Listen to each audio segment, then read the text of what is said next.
विषयों की अनुभूति के साधनों का वर्णन।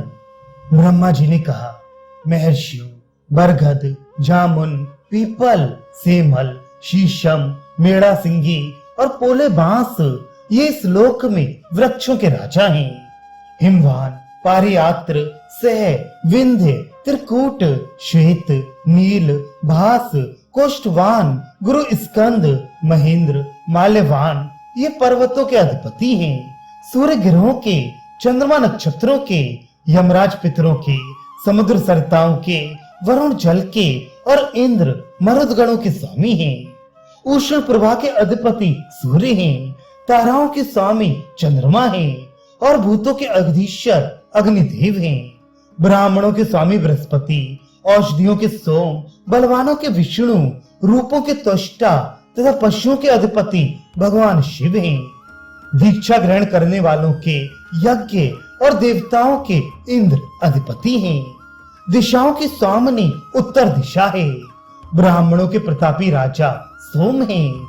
सब प्रकार के रत्नों के स्वामी कुबेर और प्रजाओं के स्वामी प्रजापति हैं। मैं संपूर्ण प्राणियों का महान अधीश्वर और ब्रह्ममय हूँ। मुझसे अथवा विष्णु से बढ़कर दूसरा कोई नहीं है। ब्रह्ममय महाविष्णु ही सबके राजाधिराज हैं। उन्हीं को ईश्वर समझना चाहिए। वे श्री हरि सबके कर्ता हैं, किंतु उनका कोई कर्ता नहीं है।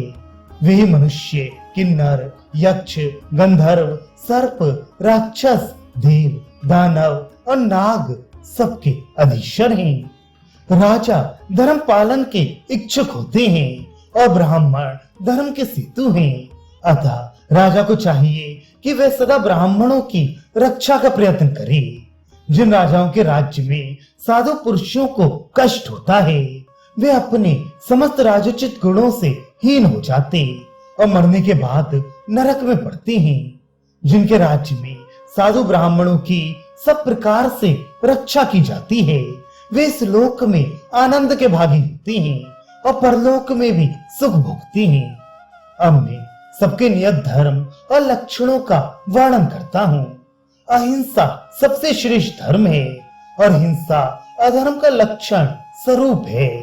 प्रकाश देवताओं का, यज्ञ आदि कर्म मनुष्यों का, शब्द आकाश का, वायु स्पर्श का, रूप तेज का, रस जल का और गंध संपूर्ण प्राणियों को धारण करने वाली पृथ्वी का लक्षण है। स्वर व्यंजन की शुद्धि से युक्त वाणी का लक्षण शब्द है। सोच विचार मन का और निश्चय बुद्धि का लक्षण है, क्योंकि मनुष्य इस जगत में मन के द्वारा सोची हुई बातों का बुद्धि से ही निश्चय करते हैं। साधु पुरुषों का लक्षण बाहर से व्यक्त नहीं होता। योग का लक्षण प्रवृत्ति और संन्यास का लक्षण ज्ञान है। इसलिए बुद्धिमान पुरुष को चाहिए कि वह ज्ञान का आश्रय लेकर संन्यास ग्रहण करे। ज्ञान युक्त सन्यासी मौत और बुढ़ापे को लांघकर सब प्रकार के द्वंद्वों से परे हो, अज्ञान अंधकार के पार पहुंचकर परम गति को प्राप्त होता है। महर्षियों, ये मैंने तुम लोगों से सबके धर्म एवं लक्षणों का विधिवत वर्णन किया। अब ये बता रहा हूँ कि किस गुण को किस इंद्रिय से ग्रहण किया जाता है।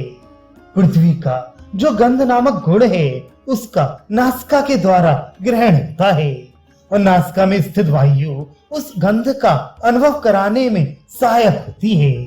जल का गुण रस है, जिसको जिह्वा के द्वारा ग्रहण किया जाता है और जिह्वा में स्थित चंद्रमा उस रस के आस्वादन में सहायक होता है।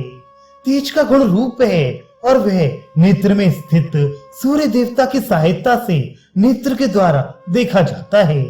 वायु का गुण स्पर्श है, जिसका त्वचा के द्वारा ज्ञान होता है और त्वचा में स्थित वायु देव उस स्पर्श का अनुभव कराने में सहायक होती हैं।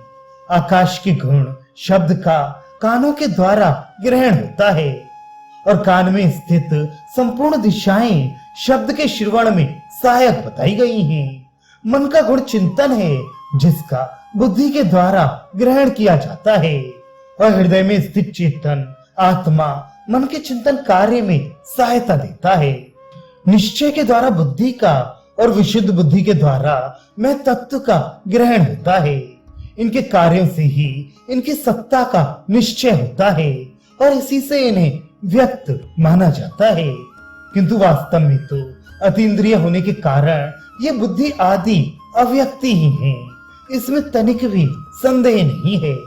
क्षेत्रज्ञ आत्मा का कोई व्यापक लिंग नहीं है, क्योंकि वह स्वयं प्रकाश और निर्गुण है।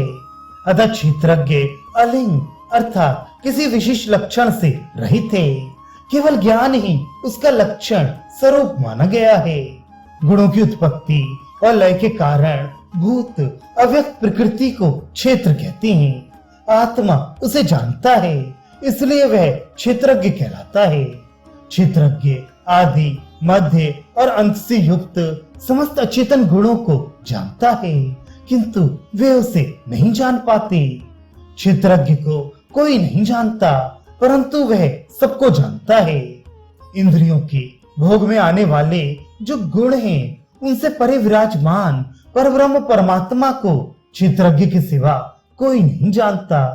अतः इस लोक में जिनके दोषों का क्षय हो गया है, वह गुणातीत पुरुष सत्य अर्थात बुद्धि और गुणों का परित्याग करके क्षेत्रज्ञ के शुद्ध स्वरूप परमात्मा में प्रवेश कर जाता है। क्षेत्रज्ञ सुख दुख आदि द्वंद्वों से रहित अचल और अनिकेत है। वही सर्वव्यापक परमात्मा है।